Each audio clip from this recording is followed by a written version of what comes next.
So, have you ever wondered if you were enough? Have you ever wondered if you were perfect? Have you ever doubted your faith? I know I have. When Jesus was speaking on the Sermon on the Mount, and he said, "Be thou perfect as your Father in heaven is perfect," I used to think that was something that I had to do, I had to work for, I had to strive to be in the past.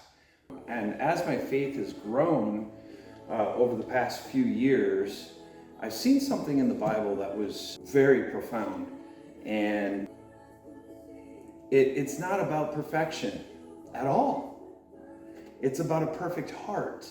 What Jesus was talking about, if you go to Mark chapter 12, and it's verse 29 through 31, it tells us what it means by God saying, "Be perfect." But when Jesus said, "Be perfect as your Father in heaven is perfect," delight yourself in the Lord is to be soft, pliable.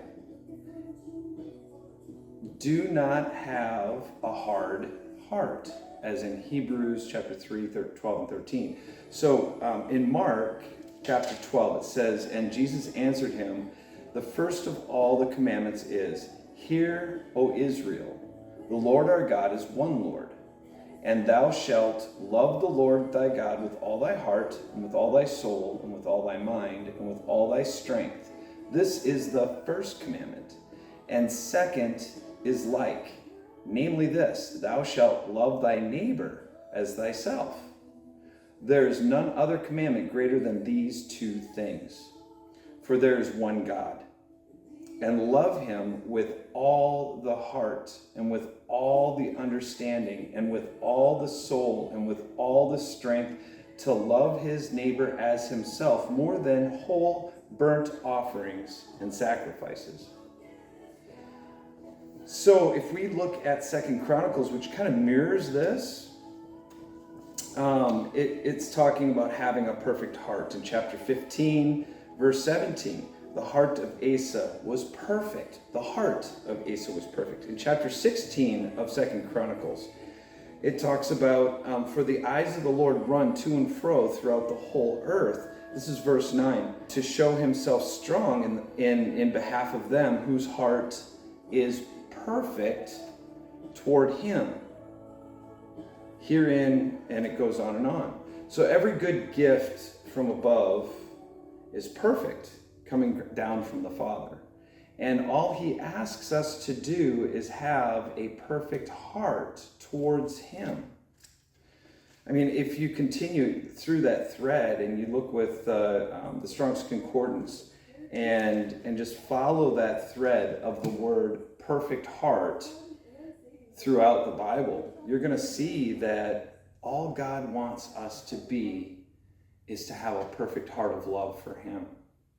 Not to do it through works, not to go out and try to be perfect. And now granted, faith without works is dead, but the motivation needs to come from the heart, not from a mindset of being perfect, a mindset of checking off the boxes. I hope that helped, and just be mindful as you grow. And I want to thank John and Mercedes for helping me to realize that I need to be more intentional in my faith as I grow. And as you know, I just want to love God with everything I've got. And I hope this helps you dig in about perfect love and dig in about a perfect heart in the Bible. And I think you're going to come to a realization that's so beautiful, and it makes my heart sing. So you guys have a great day, and be blessed out there.